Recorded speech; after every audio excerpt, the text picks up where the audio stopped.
अरविंद केजरीवाल शराब घोटाले के मास्टरमाइंड, उनके एक और षड्यंत्र का पर्दाफाश हुआ है। तिहाड़ जेल के सुपरिटेंडेंट की चिट्ठी अब सार्वजनिक हो चुकी है। इसमें स्पष्ट रूप से लिखा है कि अरविंद केजरीवाल, जिन्हें घर का भोजन दिया जाता है माननीय न्यायालय के निर्देश के द्वारा, वो जानबूझकर लो कैलोरी फूड ले रहे हैं, खाने की मात्रा कम कर रहे हैं।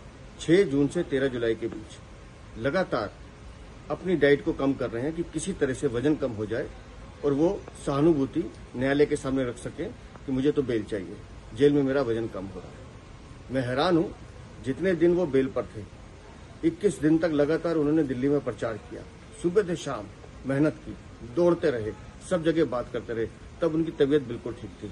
लेकिन जेल जाने से 2 दिन पहले उन्होंने स्वांग रचना शुरू किया कि मेरी तो तबीयत ठीक नहीं है। और वही 6 जून से 13 जुलाई के बीच तिहाड़ जेल में दिखाई दे रहा है कि घर से खाना आता है बनकर, लेकिन खाते नहीं है, कम कर देते हैं ताकि किसी तरह से वजन कम हो जाए। और ये 2 किलो वजन जो कम हुआ है उसका मूल रूप से कारण यही है। और तो और इंसुलिन अब जेल में मिल रही है। पहले इंसुलिन की शिकायत थी, लेकिन 7 जून को रात्रि भोजन से पहले 4 यूनिट इंसुलिन चाहिए थी, इनको लेने से मना कर दिया कि किसी तरह से मेरी तबीयत खराब हो। इस तरह का षड्यंत्र तो एक अपराधी जो बहुत ही मास्टरमाइंड हो वो रच सकता है, जो अरविंद केजरीवाल तिहाड़ जेल में रच रहे हैं कि किसी तरह से अपनी खराब सेहत का बहाना लेकर मुझे बेल मिल जाए।